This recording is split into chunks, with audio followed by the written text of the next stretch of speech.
We will be in 2 Kings chapter 14 this morning. 2 Kings chapter 14. Last week we finished off chapter 13, and we looked there and basically through Joash's reign all the way to the end of that particular chapter. And some of what we're going to find in chapter 14 is going to tie us back to chapter 13. You'll remember in chapter 13 in verse 12, how it tells us there that the rest of the acts of Joash, all he did and his might with which he fought against Amaziah, king of Judah, are they not written in the book of the Chronicles of the Kings of Israel? And we talked just briefly about some of that, but we'll see more of his might over Amaziah now once we get into chapter 14. And so that's how some of this ties and connects together. But mainly in chapter 14, the focus is going to be on Amaziah, and then after him, Jeroboam II. So that's what we're looking at in 2 Kings chapter 14. Let's begin by looking now at the reign of Amaziah, and we'll start out with kind of the overview of that reign in verses 1 through 4. If somebody could read 2 Kings chapter 14, verses 1 through 4. In the second year of Joash, the son of Jehoahaz, king of Israel, Amaziah, the son of Joash, king of Judah, became king. He was 25 years old when he became king, and he reigned 29 years in Jerusalem. His mother's name was Jehoiada of Jerusalem, and he did what was right in the sight of the Lord, yet not like his father David. He did everything as his father Joash had done. However, the high places were not taken away, and the people still sacrificed and burned incense on the high places. So the first two verses give us our time stamp that we can kind of see where we are in the grand scheme of things. We find, even in verse 1, some of the confusion we have because of the same names in different places, that you have Joash, king over Judah, and Joash, king over Israel mentioned there. But which Joash is Amaziah connected to? To the king of Judah. And so Amaziah then will be king of Judah, but this happens during the second year of Joash, king of Israel. And so that's like I try to point out each time we come to that, it gets kind of confusing, and I'm trying to do that so that you know I'm confused by it as well, because I don't want anybody to feel bad about that this is confusing when we get into all of these names. But yes, Amaziah, the son of Joash, king of Judah, becomes king during the second year of Joash, son of Jehoahaz, king of Israel. And we know based on verse 2 that Amaziah was 25 years old when he became king, and he would reign for 29 years in Jerusalem. And so you do the math there, and I'm not the best at math, but my math tells me that gets him to be 54 years old. And so that's kind of how all of this comes together. We also have here just that one little snippet about who his mother was. It tells us at the end of verse 2 that Amaziah's mother's name was Jehoiada of Jerusalem. We don't know anything else about her, but I find it interesting at least that her name is mentioned here, especially if you kind of dig in and try to see, well, what did that name Jehoiada actually mean? And based on what I could find, her name means Yahweh is delight. So the Lord, Yahweh, Jehovah, is delight. And then that is maybe compounded even more, or I find it interesting, as we look then at Amaziah's name. Amaziah's name apparently means Yahweh is strong. So within this one family, you have the mother's name that Yahweh, Jehovah, the Lord, is delight. And then in her son, Amaziah, now the king, Yahweh is strong. The strength of God, the strength of the Lord. And so that's at least what their names mean in this. Now, unfortunately, we've already seen from verses 3 and 4 that the names didn't really mean too much to them, at least to Amaziah. Verse 3 of 2 Kings chapter 14, we see some of the good that was taking place. It tells us here that Amaziah did what was right in the sight of the Lord, but not like whom? Not like David. He did right up to a certain point, but he didn't follow in David's example. Instead, he followed in whose example? Joash, his father. Now, you think back to Joash, and what type of a king, what type of a leader was Joash? Go back to chapter 12. Chapter 12, verse 2, Joash did what was right in the sight of the Lord all the days he was receiving counsel from whom? From Jehoiada. So Joash, his father, was faithful to God as long as he had the influence of Jehoiada, the high priest, in his life. But as soon as Jehoiada dies and he loses that influence and loses that counsel, what did Joash begin to do? He turned from God and went to his idols. And so we look then at Amaziah now in chapter 14, and if we're already being told he did what was right in the sight of the Lord, not like David, but instead like Joash, what's that going to tell us then about Amaziah's faith? Weak. It was a weak faith. Now go to 2 Chronicles chapter 25. 2 Chronicles chapter 25, and it's going to tell us a little bit more about his faith, and going right along with the fact that this is a weak faith. 2 Chronicles chapter 25, somebody read verses 1 and 2. Amaziah was 25 years old when he became king, and he reigned 29 years in Jerusalem. His mother's name was Jehoiada of Jerusalem, and he did what was right in the sight of the Lord, but not with a loyal heart. So what does that emphasize then about his faith? Very weak. It was very weak. It was not a true faith. It was superficial, right? He was only going to do what was right in the sight of the Lord as long as it was convenient to him. As soon as there was something else that came up, something that piqued his interest more, well, he was going to turn to that. And that's something that's important to keep in mind as we continue to go through and look at his life. But even as we come into verse 4, as it was read for us just a moment ago, we see, okay, some things were done right, but nonetheless, what was consistent throughout his reign was the evil of the high places. The high places were not taken away, which meant the people were still doing what? They were sacrificing and burning incense, and of course that's sacrificing and burning incense to the idols. And so all of these things were continuing to take place despite the little bit of good that was done there. We have to make sure that we recognize that a little bit of good does not excuse the little bit of bad.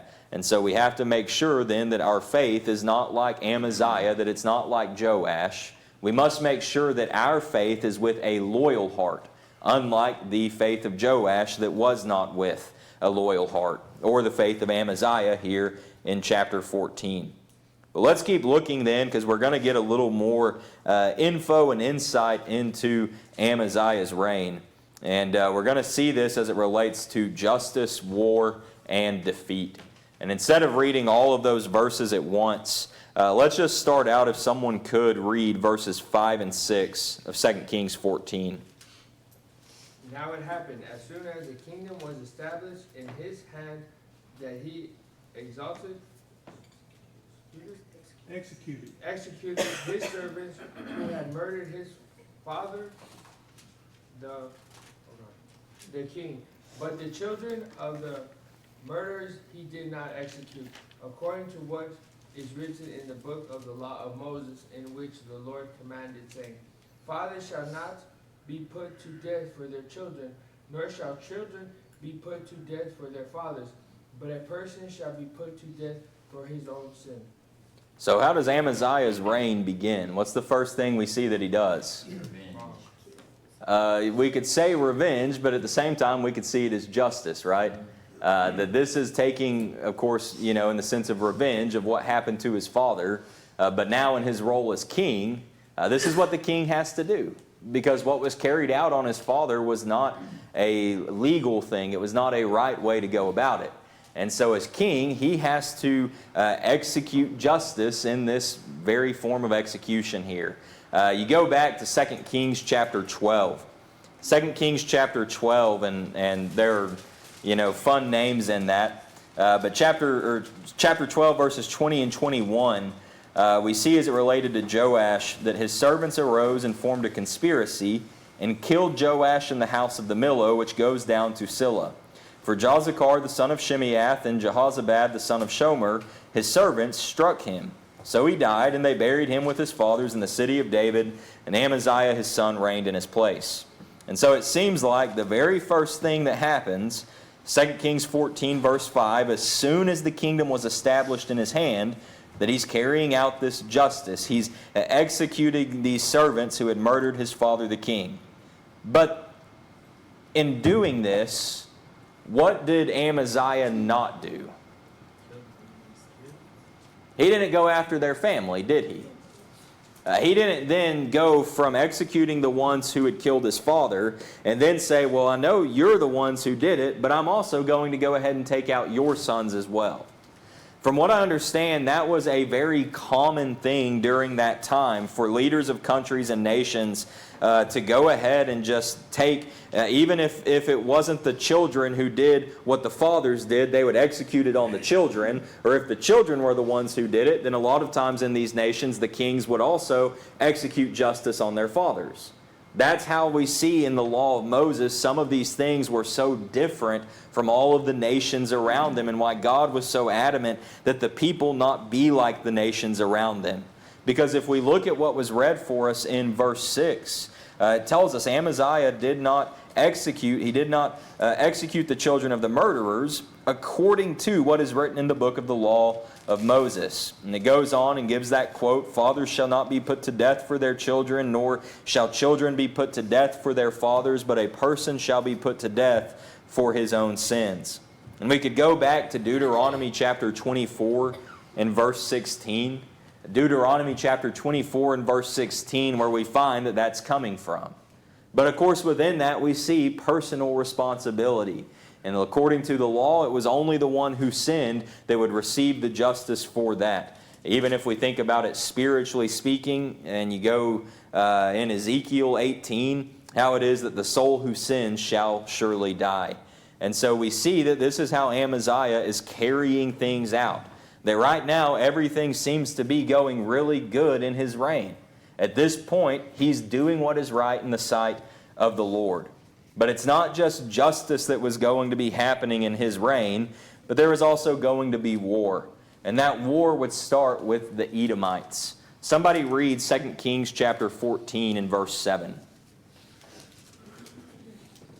He killed 10,000 Edomites in the valley of Salt, and took Selah by war, and called its name Joktheel to this day. So if we think about what's going on, and to try to give you an idea of where we are on the map, up towards the top over here, that's Jerusalem, right up there. And then this dot here is the Valley of Salt, roughly in this area. And so that's where it is that we find the 10,000 Edomites being killed there in the Valley of Salt. But that was just kind of the beginning of what would have been a number of battles making up this war. Then it mentions how it is that he took Selah by war and called its name Joktheel to this day. And of course, to this day being the point that this particular history is written. But Selah is this little dot back over here to the east of the Valley of Salt. And so that's where it is. And if you were to look it up on a map, there are a couple different possible places as to where this is. But this is just kind of where it seems like anyway, most likely it would have been. And if we think about even what's going on, going back to some of the names and the importance of names and some of their meanings, Amaziah changes the name from Selah to what? To Joktheel. And Joktheel is a name that means conquered or destroyed by God. So at this point, what does it seem like Amaziah is still doing? Still being what? Faithful. He's still being righteous. He's still trying to do what's right in the sight of the Lord, and that's reflected in the name. He changes it from this Edomite name for the city now to a name of a city, meaning God conquers or God destroys. The problem, however, is what Amaziah does following this. This in 2 Kings 14 is the only thing that we see about what took place concerning the Edomites. But we find more detail about this if we turn to 2 Chronicles chapter 25. And I want us to turn over there because there's some important things for us to consider. 2 Chronicles chapter 25.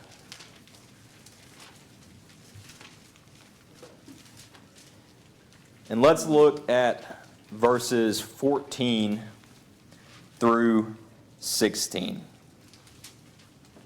2 Chronicles 25, beginning in verse 14. Now it was so, after Amaziah came from the slaughter of the Edomites, that he brought the gods of the people of Seir, set them up to be his gods, and bowed down before them, and burned incense to them. Therefore the anger of the Lord was aroused against Amaziah, and he sent him a prophet who said to him, Why have you sought the gods of the people, which could not rescue their own people from your hand? So it was, as he talked with him, that the king said to him, Have we made you the king's counselor? Cease. Why should you be killed? And the prophet ceased and said, I know that God has determined to destroy you, because you have done this and have not heeded my advice. So after Amaziah has this success over the Edomites, what does Amaziah do? He sells their gods. He takes their gods back home with him. And I love the question that the prophet of God asks him in verse 15. Because how much more real can it get? To be saying to Amaziah, Why have you sought the gods of the people which could not rescue their own people from your hand? You just defeated these people who were praying to their gods to save them. And you saw that their gods did absolutely nothing for them. So why are you gathering them all up and bringing them home and now worshiping them? Unfortunately, Amaziah didn't respond in the right way, because Amaziah basically says, Who asked you to come talk to me? Who made you my counselor? And of course, in response to that, the prophet tells Amaziah that God's determined to destroy you because you've done this and have not heeded my advice. His idolatry was going to be his downfall, but of course within that we can also recognize his pride. His pride is what's bringing all of this on. He didn't think that he needed God anymore because he had just gone and wiped out these Edomites. He had just gone and destroyed them. If he still realized he needed God, he never would have taken their idols back home to start worshiping and sacrificing to them in the first place. We see in killing the 10,000 Edomites that he was certainly a strong and a courageous man, that he was a warrior, he was brave, but none of that mattered if he didn't have God on his side. And that's what Amaziah would go on to find out. Now within that, talking about how he went and brought the gods of the Edomites back to make them his gods and bow down and burn incense to them. These are some things that have been found archaeologically from the area of the Edomites to give you an idea of what these gods looked like. So this is a god, basically a warrior. The cult stand is just kind of their idea of these idols. But that would have been sort of like an idol, a god to the fore in honor of the warriors. There's one that just has a couple different images there of, their idols, their gods. But I'm bringing these up to show that this is what the people were crafting with their hands, and this was their idea of the gods. This is who the Edomites were praying to try and save them, to try and deliver them from these things. And this is probably what, some of the temples they would have looked like, where you have basically all of these idols set up in this particular way within. And so all of that to say, the Edomites were praying to their gods to deliver them, but their gods could do absolutely nothing. And now Amaziah is taking these gods, bringing them back, making them his own. And as a result, he's going to find certainly that God is able to bring him down just as God had raised him up. I came across one quote concerning this that said, Amaziah defeated the Edomites because he obeyed the Lord, but then the Edomites defeated Amaziah when he took their gods home with him. And that's exactly what took place. Miss Dina? I just have a quick question. How big were these idols relatively, to humans? I know what I picture in my mind, but right. How big are they? What are they bowing down? I think that one does a pretty good job of showing some. It's hard to tell, of course, but height-wise, it's probably about like that. A couple feet maybe. I don't know. That's probably not even 2 feet right there. But it's, these particular ones were not very large. And even in this one, even though it's zoomed out some, like some of them, like this one right here, is up quite a bit taller, but it's already on, an elevated platform. So they would have it up elevated to seem bigger than what it was. But in and of itself, at least for these Edomite idols, they were not, these ones were not very large at all. And so, Amaziah is gathering them up, bringing them back. And even when you think about the size comparison, you think about how great God is. Thinking about Amaziah's name, Yahweh is strength. God is strength. And we think about how he is certainly all-powerful. And then you want to have these. An armful of idols? Yeah, an armful of idols that are like tiny, that you as a human are larger than and can actually carry yourself. That does not say much about the idol's strength, does it? Jared? Never realized how few artistic people that the Edomites had. Yeah. Pretty ugly looking idols. Yeah, those are interesting. That's the best looking one right there, but it's not saying much. Yeah, I don't know how much detail you can see on that one, but I don't know. That one, you can tell the human face, but those look kind of like aliens to me, if I'm being honest. I don't know about all those. But yeah, that's what the people were doing, and that's what they were worshiping, and that's what Amaziah decided to take on for himself. Instead of taking all of those idols back to be his own gods, what should Amaziah have done? He should have destroyed them, and in turn, he should have worshipped who? God. Praise God. He should have praised God. His name, everywhere he went, anytime he says his name, he's giving God praise, whether he realized it or not. Yahweh is strength. He renames that particular city that he took by war to emphasize the fact that Yahweh destroys, that Yahweh conquers. But that didn't mean anything by the time he made it back home to Jerusalem and starts burning his incense and bowing down before those tiny, powerless idols. Jared? It's kind of a loose application, but think about how many times things go great in our lives, or big accomplishments or achievements, and the first thing we do is turn and give praise to self or praise to somebody else before we give praise to God. Mm-hmm. Yeah, and that's, I had a note here basically thinking about, we look at it and we think that's pretty ridiculous what he did. But then if we look at self, we realize we kind of do the same thing.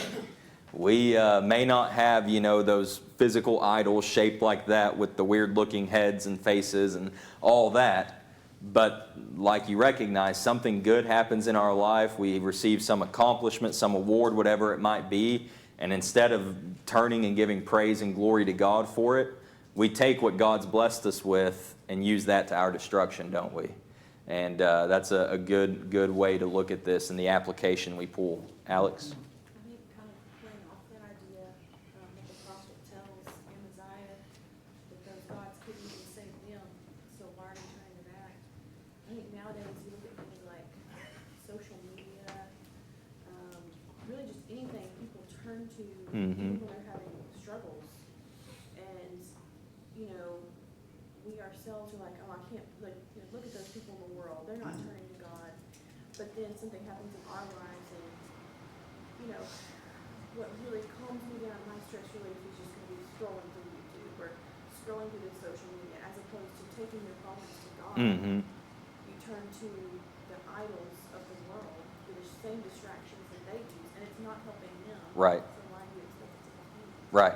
Yeah, if you didn't hear Alex taking and looking at even making some more specific application of a lot of times where we'll turn.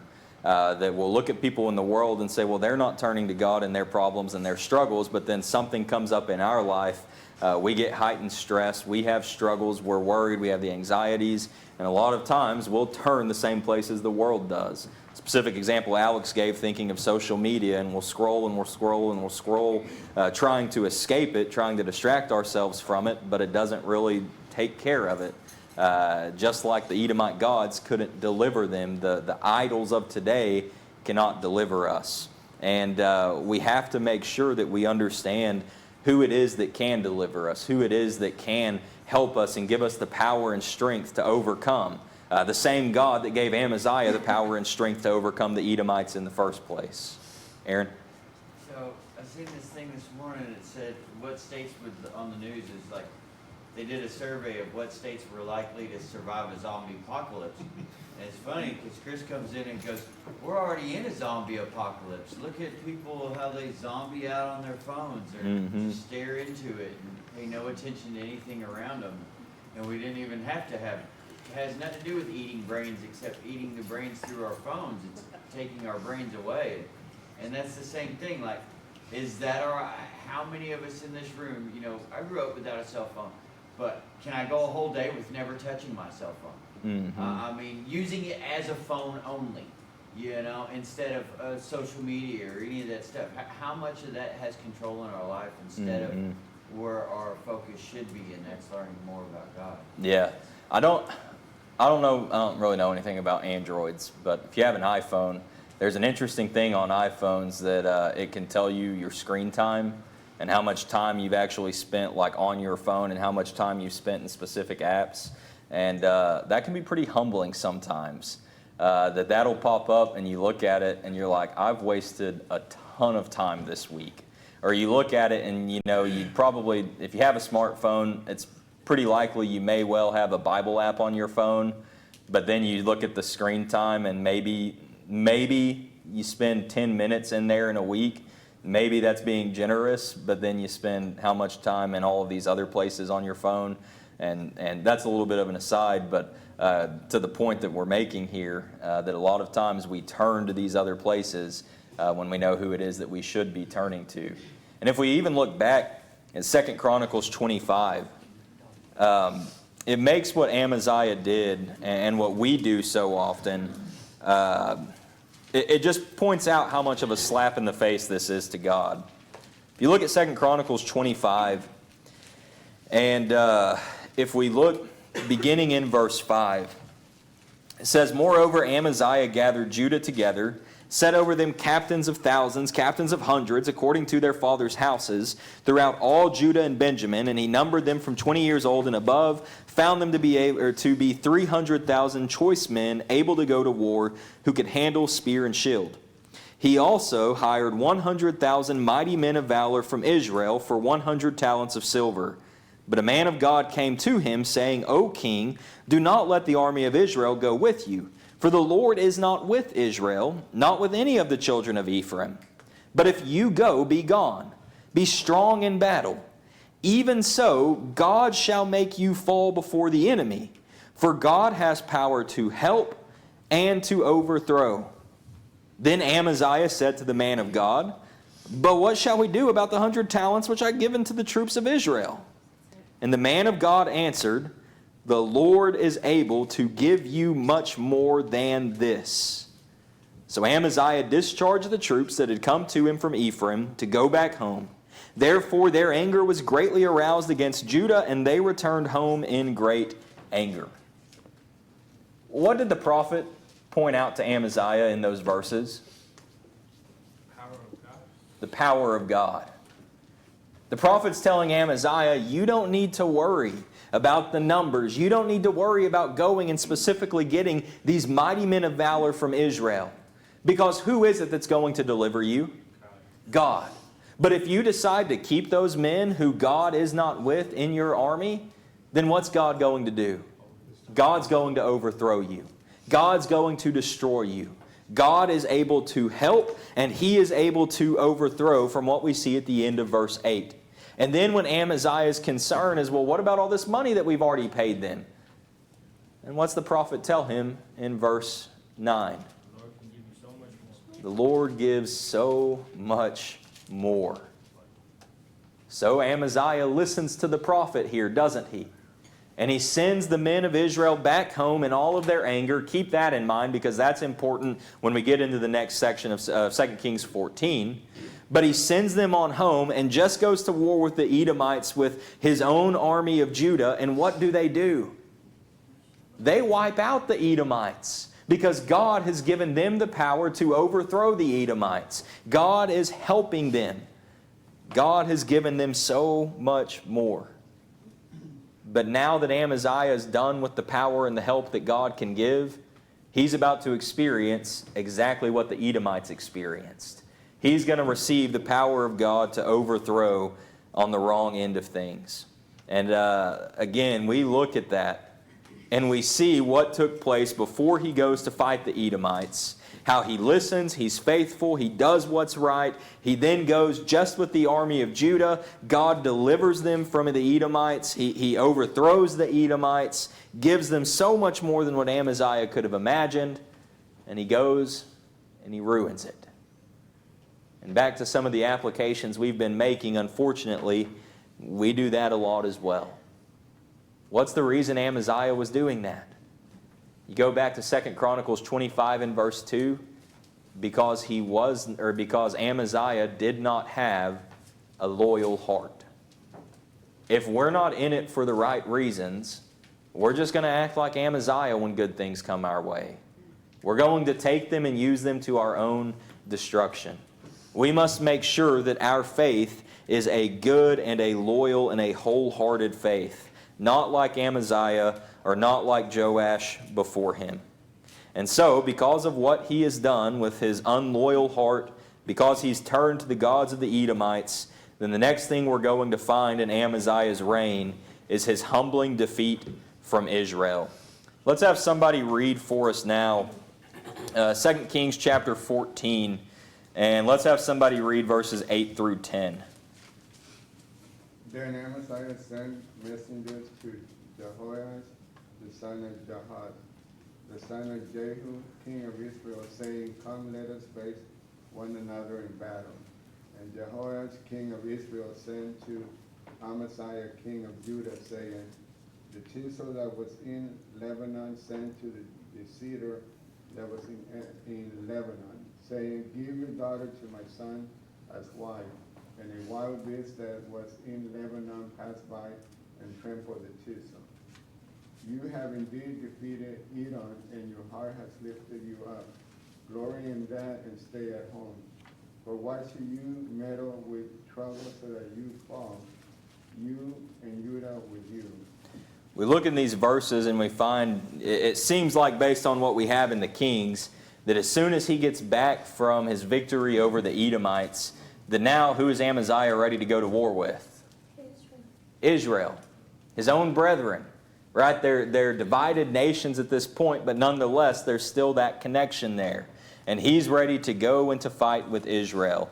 He calls to the king, and this is still King Joash in Israel, and calls to him, says, Come, let us face one another in battle. The way the Kings puts this very clearly makes it seem as though this is the result of Amaziah's pride. And that's really what the situation is. Even if you look at what Joash is saying to him and how Joash is trying to talk him out of this, he's basically saying, just be proud of what you've already done and don't worry about anything more. But this pride idea is heightened when we look at what happens back in 2 Chronicles 25. So after the army, the mighty men of Israel, mighty men of valor had been sent back home, they were not happy. We saw already how it was at the end of verse 10, that their anger was greatly aroused against Judah, and they returned home in great anger. They were not happy. They wanted to go to war, they wanted to fight, but they did not get to. And so we find what they did to occupy themselves on their way back to Samaria. Somebody read, if you're there, at 2 Chronicles 25. Read for us 2 Chronicles 25 and verse 13. But as for the soldiers of the army which Amaziah had discharged, so that they would not go with him to battle, they raided the cities of Judah from Samaria to Beth-horon, killed 3,000 in them, and took much spoil. So what did the mighty men of valor from Israel do on their way back home? Got some goods. Yeah, they got some goods by going ahead and raiding and taking over and killing and destroying all the cities on their path back home. Obviously, Amaziah is not very happy about that. his pride is going to get the best of him. So now he wants to get revenge, and he's going to go on back, and he's going to try and attack the children of Israel, the nation of Israel now. So within this, we see how Joash, though, tries and kind of talks him down. He gives this little story and basically just talks about how there was a thistle in Lebanon that sent to the cedar in Lebanon and said, "Give your daughter to my son as a wife. And a wild beast in Lebanon passes by, tramples the thistle." The cedars in Lebanon were large trees. So basically what Joash is saying is you have a little nothing like a thistle, and you have this giant tree. And this thistle thinks that it can talk to this giant tree and say, "Give me your daughter as my wife." Some have suggested that maybe even in some of this that Amaziah may have asked perhaps for Joash to give his daughter as a wife. That's just speculation of some. I don't really know that there's anything to that based on what we see in the text, but some have suggested it because of what we have in the particular little story that's said here. But nonetheless, what Joash's point to Amaziah is you need to get off your high horse. Don't be so proud of yourself. He talks about how it is that you've defeated the Edomites. That's great. You indeed defeated them. And your heart has lifted you up. You're too proud of yourself. You're too high on yourself right now. And he tells him, glory in that and stay at home. Don't bite off more than you can chew. He tells him from that point, why should you meddle with trouble so that you fall, and who else? Judah with you. A reminder to Amaziah that his decisions are not just affecting him, but they're affecting the entire nation. There's a good lesson in that, I believe, for anybody that's in a position of leadership, whether it's leadership within the church, or it's leadership in the workplace, leadership in the home. Our decisions affect the people who are following us, do they not? So when it is that something may come up and our feelings may get hurt, pride may be hurt, and we feel like we're being challenged in a certain way, we need to keep in mind my decisions don't just impact me, but they impact everybody behind me. It's not just what Amaziah was going to do might destroy him, but it would destroy Judah with him. And it was something Amaziah needed to keep in mind. But if we look at the very first part of verse 11, we find Amaziah did not keep it in mind. His pride continued to get the best of him. You look at verses 11 and 12 now, and we see that Amaziah would not heed. Therefore Joash, king of Israel, went out. So he and Amaziah, king of Judah, faced one another at Beth-shemesh, which belongs to Judah.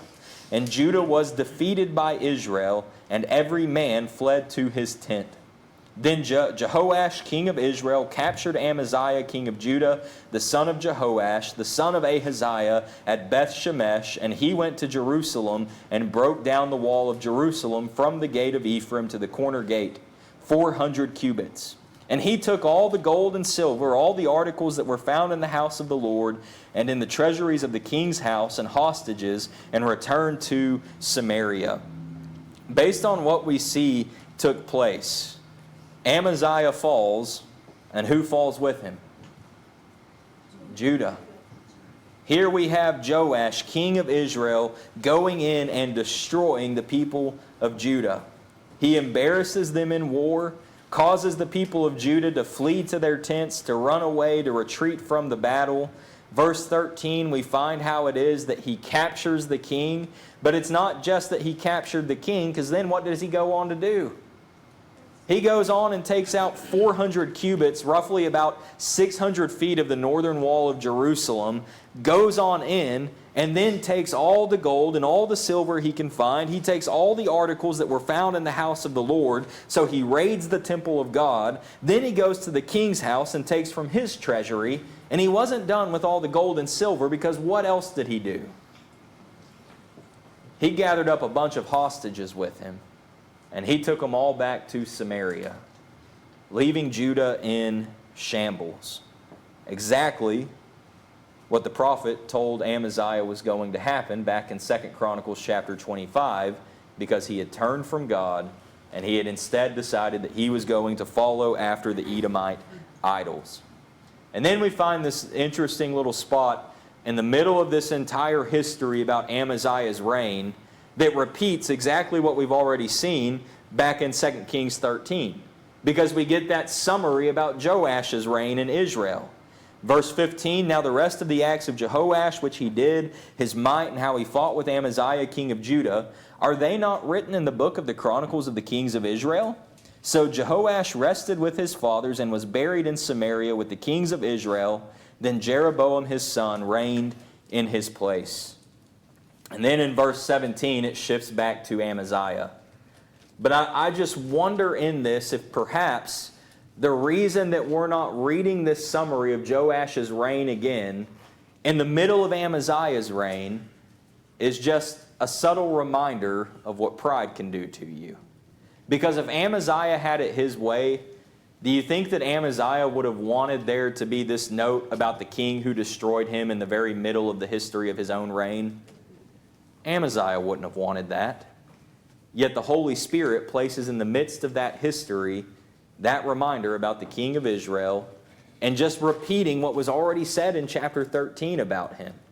And I can't help but wonder if perhaps that's just, again, another reminder of the dangers of pride.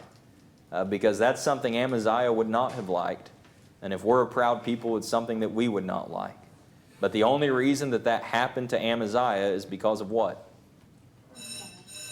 Because he did not have a loyal heart. Because he was not faithful and he turned from God to the idols and the gods of the people who couldn't even deliver their own people. But for whatever reason, he decided to turn to them. And as we've noted, we far too often do the same in our lives today. So we'll stop there this morning. And Lord willing, next week we'll pick up in verse 17.